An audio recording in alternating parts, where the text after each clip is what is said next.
السلام علیکم سامعین، welcome to my channel voice of Mona. ہماری آج کی سٹوری کا نام ہے مستقل مزاجی۔ احسان نے پڑھائی چھوڑ کر کام کرنا شروع کر دیا۔ وہ چکن کی دکان پہ کام کرتا تھا۔ عرصہ 7 سال سے کام سیکھ رہا تھا اور وہ پورا کاریگر بن چکا تھا۔ اس میں ایک بات بہت بری تھی، اسے کوئی کچھ کہتا تو کام چھوڑ کے بیٹھ جاتا۔ سب سمجھاتے کہ یہ اچھی بات نہیں، مگر کسی کی نہیں سنتا تھا۔ ہر کسی سے جھگڑا کرتا، کافی مشہور تھا، لوگ اسے جانتے تھے۔ تو محنتی، غصہ کرنے کی عادت کی وجہ سے گھر والے اس سے پریشان تھے۔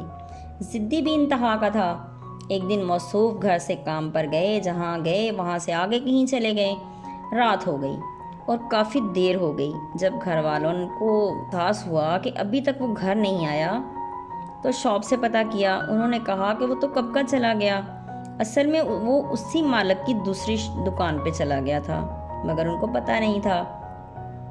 گھر والوں نے سب جگہ جب پتہ کر لیا تو کہیں سے اس کی خبر نہیں ملی۔ پھر انہوں نے تھانے اطلاع کر دی۔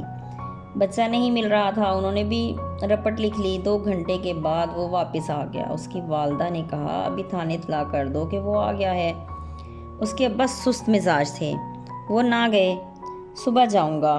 صبح جب گئے تو وہ تنگ کرنے لگے، انہوں نے پرچہ کاٹ دیا تھا شاپ کے مالک کے خلاف۔ پھر وہ تنگ کرنے لگے، شاپ کے مالک نے جا کر سارا معاملہ رفع دفع کروایا۔ پھر مجسٹریٹ کے سامنے احسان کے بیان ہوئے، جس میں اس نے بتایا کہ میں کام کرنے گیا تھا اور یہ سب غلط فہمی کی بنیاد پر ہوا ہے، کسی کا کوئی قصور نہیں اور مجھے کسی نے اغوا نہیں کیا۔ پھر جا کے جان چھوٹی۔